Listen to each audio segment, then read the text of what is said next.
आपला अनुभव सांगतात. मी जगाकडे फक्त पाहिलं नाही, ज्ञानदेव म्हणे पाहता पाहिले स्वप्नीचे चैले जाईल रया. ज्याप्रमाणे स्वप्नातून एखादा व्यक्ती जेव्हा जागे या अवस्थेत येतो त्यावेळेला त्याचा स्वप्नाचा लय होतो, त्याचप्रमाणे या जगताकडे मी पाहिलेला आहे. ज्ञानोबारायांनी शेवटच्या चरणामध्ये अशा पद्धतीने आपल्याला हा उपदेश केला. आणि शेवटी ज्ञानोबारायांची एकच इच्छा आहे, म्हणे काय, गळ्यामध्ये पवित्र तुळशीची माळ धारण करा. आषाढी एकादशी सारखं व्रत नाही, एकादशी करा. आषाढी कार्तिकी विसरू नका मज.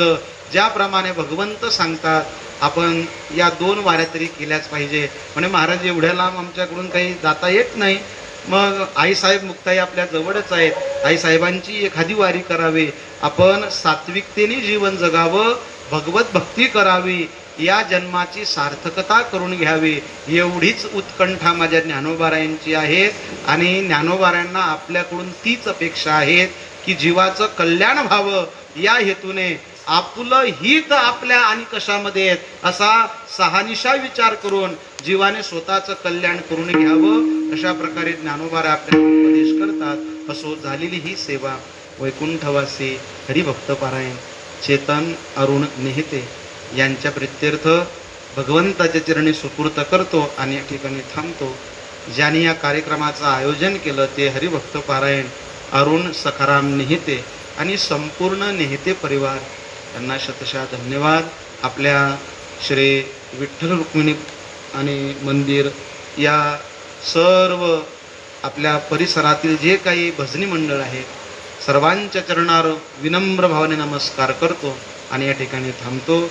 आपल्याच आणि परिसरातील आपल्याच गावातील आमचे हरिभक्त पारायण सुनील भाऊ पाटील यांच्या संपर्कातून मिळालेलं हे आमंत्रण आणि तुम्हा भाविकांच्या झालेला दर्शनाचा योग असो.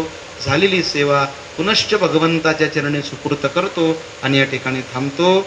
जाता जाता ज्या साधू संतांनी हे आपल्याला ज्ञान दिलं त्यांचं 2 मिनिटं नामचिंतन. ज्ञानेश्वर माऊली ज्ञानराज माऊली ज्ञानेश्वर माऊली ज्ञानेश्वर माऊली ज्ञानराज माऊली ज्ञानेश्वर माऊली ज्ञानेश्वर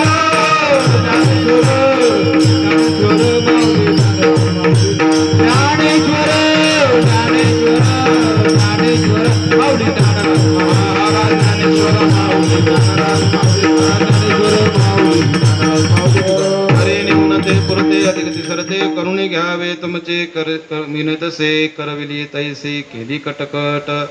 वाकडी का नीट देव जाणे विठ्ठल जय जय विठ्ठल.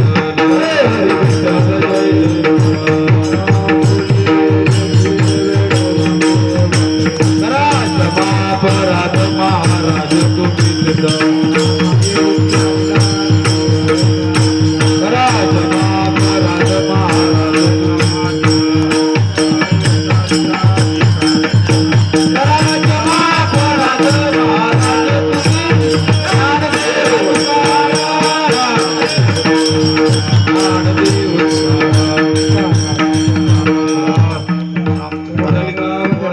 विठ्ठल श्री ज्ञानदेव तुकाराम पंढरीनाथ भगवान की जय.